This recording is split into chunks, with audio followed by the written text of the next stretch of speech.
ఒక ఘనమైన అడవిలో ఒక గర్విష్టి జింక ఉండేది. బలం, వేగం మాత్రమే జీవితంలో ముఖ్యమని అది నమ్మేది. చిన్న జంతువులను తరచూ ఎడతాళి చేసేది. ఎవరి సలహాని వినేది కాదు. ఒకరోజు భారీ వర్షం తర్వాత అడవిలోనుంచి ఒక భయంకరమైన, గంభీరమైన శబ్దం జింకకు వినిపించింది. ఖచ్చితంగా అక్కడి ఏదో ప్రమాదకరమైన మృగం ఉండి ఉంటుంది అని జింక అనుకుంది.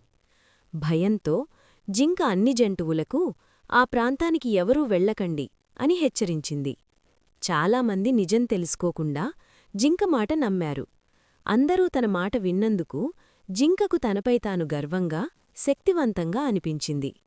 కొన్ని రోజులకు నెమ్మదిగా నడిచే, కాని ఆలోచనాశీలి అయిన ఒక చిన్న తాబేలు నిజం తెలుసుకోవాలని నిర్ణయించింది. జాగ్రత్తగా ముందుకు వెళ్లి పరిశీలించిన తాబేలు ఆ శబ్దం ఒక ఖాళీ చెట్టులో ఉన్న పగిలిన డ్రమ్ వల్ల వస్తున్నదని గుర్తించింది.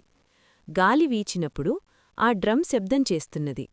తాబేలు ఈ నిజాన్ని మిగతా జంతువులకు చెప్పింది. అందరూ కలిసి అక్కడికి వెళ్లి చూసినప్పుడు ప్రమాదం అసలే లేదని వారికర్థమైంది.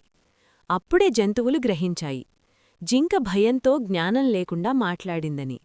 జింకకు చాలా సిగ్గువేసింది మరియు అదొక కఠినమైన పాఠం నేర్చుకుంది. ఇలాంటి మంచి కథలు, నిజమైన సమాచారం, అర్థవంతమైన వీడియోల కోసం ఇప్పుడే ఎంఎన్ క్రియేషన్ ఛానల్ని సబ్స్క్రైబ్ చేయండి.